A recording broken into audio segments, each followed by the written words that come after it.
সাংবাদিক বন্ধুগণ, আপনাদের কাছে বিনয়ের সাথে অনুরোধ, আমরা যে কথাগুলো বলি ভালো লাগলে হুবহু এগুলো প্রকাশ করবেন, ভালো না লাগলে পুরোটা বাদ দিয়ে দেবেন। কিন্তু আমাদের বক্তব্যের খণ্ডিত অংশ দিয়ে সবাই না, কেউ কেউ মাঝে মাঝে জাতিকে বিভ্রান্তিতে ফেলে দেন, আমাদেরকে কষ্ট দেন। তাদের কাছ থেকে আল্লাহর দরবারে আমরা আশ্রয় চাই, এ কাজ করবেন না।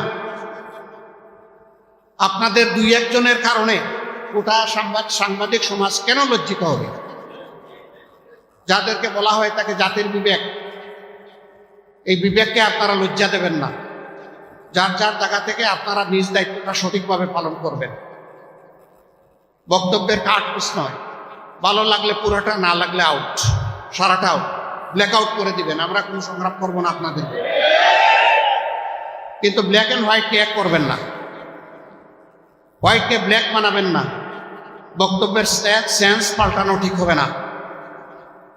আপনারা সমাজের চতুর্থ স্তম্ভ, এটা ভুলে যাবেন না।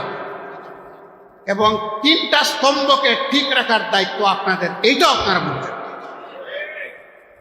সমাজের দুইটা অংশের দায়িত্ব সার্বজনীন, একটা সাংবাদিক সমাজ, আরেকটা হচ্ছে রাজনৈতিক সমাজ। এই দুই সমাজকে দেখতে হবে চতুর্দিক থেকে, একদিক থেকে দেখলে চলবে না। খোলা চোখ দিয়ে দেখতে হবে, বন্ধ চোখ দিয়ে নয়। দুই চোখ দিয়ে দেখতে হবে, এক চোখ দিয়ে নয়, যাতে ইনসাফ কায়েম হয়। যারা এই মহৎ কাজে জীবন বাজি রেখে লড়াই করে যাচ্ছে, নিঃসন্দেহে আপনাদের এই জব, আপনাদের এই কাজ খুবই চ্যালেঞ্জিং। বহু জায়গায় কাজ করতে গিয়ে আপনারা, সত্য তুলে ধরতে গিয়ে আপনারা বিভিন্ন সময় নির্যাতনের শিকার হন। আপনাদের জীবনও গিয়েছে দফায় দফায়। আমরা আপনাদের প্রতি গভীর শ্রদ্ধাশীল। আমরা আমাদের পক্ষ থেকে আপনাদেরকে নিশ্চয়তা দিচ্ছি, আশ্বাস নিই, আপনাদের সঙ্গত, ন্যায়সঙ্গত, সত্য নির্ভর সকল কাজে আমাদের সম্পূর্ণ সহযোগিতা পাবেন।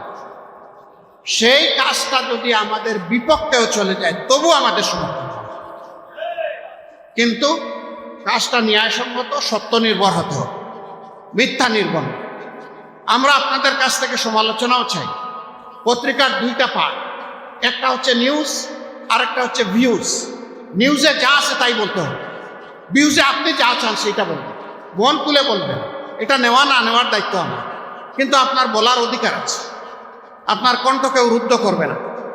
আমরা সংবাদপত্র তাজা হয়ে, জীবন্ত হয়ে থাকুক আমরা চাই।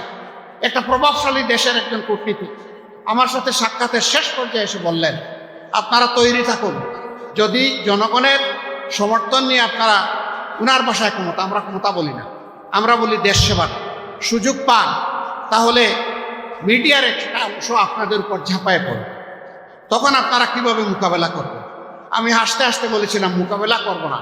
তখন ওই মিডিয়ার ব্যক্তিদের কপালে চুমু দিয়ে দেব, ওই হাও চুমু দিয়ে বলবো, আপনারা আমাদের সময় সবচেয়ে বেশি স্বাধীনতা ভোগ করুন, তবে সেই স্বাধীনতা যেন হয় নির্মল স্বাধীনতা। এই স্বাধীনতা যেন জাতিকে ক্ষতিগ্রস্ত না করে। আমাদের সমালোচনা করবেন তীব্র কঠোর ভাষা, কিন্তু সেটা হবে জাতির স্বার্থ। আমাদেরকে ছাড় দেবেন না, ধরবেন, ভালো করে ধরবেন, এমনকি হাতে ছাই দিয়েও ধরবেন, কোনো সমস্যা নাই, কিন্তু ধরাটা যেন ন্যায়সঙ্গত। এইটুকুই শুধু আমাদেরও। সবাই ভালো থাকবে। আমরা সেই মানবিক প্রত্যাশার তারুণ্যের বাংলাদেশ, সেই বাংলাদেশের জন্য সবাই মিলে সব হাত একত্রিত করে সামনের দিকে এগিয়ে যাব ইনশাআল্লাহ।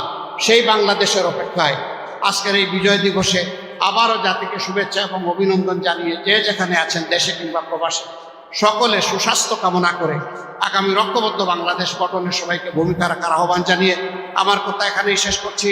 আল্লাহ হাফিজ। বাংলাদেশ জিন্দাবাদ। বাংলাদেশ